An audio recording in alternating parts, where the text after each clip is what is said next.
अभिनव को कुछ लोगों के फोटो दिखाते हुए बोला, टाइगर, इन फोटो को अच्छे से देखकर इन सब लोगों को पहचान लो। आज से तुम इन सब के बॉस हो और अब तुम्हें ही अपने पापा की विरासत माफिया किंग को आगे लेकर जाना है।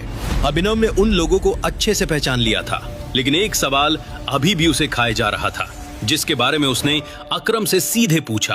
अकरम, आखिर 20 साल पहले उस रात हुआ क्या था और किसने और क्यों की थी मेरे पापा की हत्या? इस सवाल के जवाब में अकरम ने अभिनव को शुरू से लेकर अब तक की पूरी कहानी सुना दी, लेकिन अभिनव के पापा की हत्या किसने की, इस बात का उसके पास भी कोई जवाब नहीं था। थोड़ी ही देर बाद वो कार एक बहुत बड़ी हवेली के सामने रुकी। अंदर जाकर अभिनव को एक बहुत बड़ा दरवाजा दिखाई दिया। जैसे ही वो दरवाजा खुला तो अभिनव की एंट्री गेस्ट रूम में हुई। ऊपर लगा झूमर, राजा महाराजाओं जैसी कुर्सियां, जगह जगह महंगे डेकोरेशंस, ये सारी चीजें अभिनव को बार बार एहसास करवा रही थी कि वो कौन था। उसके रूम में घुसते ही टेबल पर बैठे सभी सीनियर्स अपनी जगह से खड़े हो गए और ताली बजाकर उसका स्वागत करने लगे। Welcome tiger!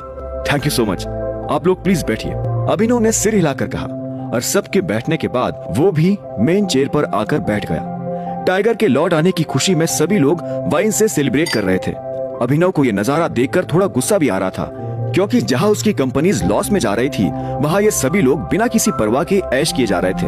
10 साल बीत गए, हमें तो लगा था कि टाइगर अब कभी वापस आएंगे ही नहीं। टेबल पर बैठे लोगों के बीच जेडन ने हंसते हुए कहा, एक सेकंड, टाइगर को मैंने खोजा है, मुझे एक बड़ा इनाम मिलना चाहिए।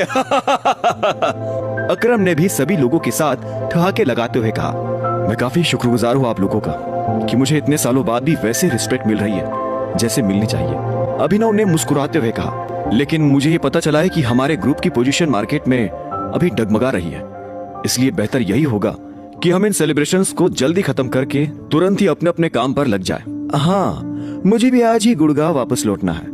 अलायना ने भी अपनी घड़ी में टाइम देखते हुए कहा, चिंता मत करो टाइगर, तुम अब आ गए हो तो कुछ गलत थोड़ी ना होगा। सब मिलकर काम पर लगेंगे और ग्रुप को सबसे टॉप पर ले जाएंगे, देखना।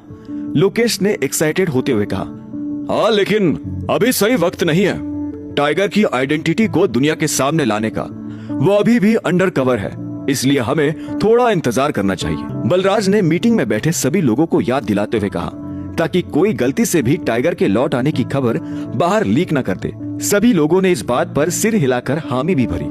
तो अब पेपर वर्क शुरू करें? सभी लोगों की ओर देखकर अकरम की नजरें फिर मोंटी पर आकर रुकी।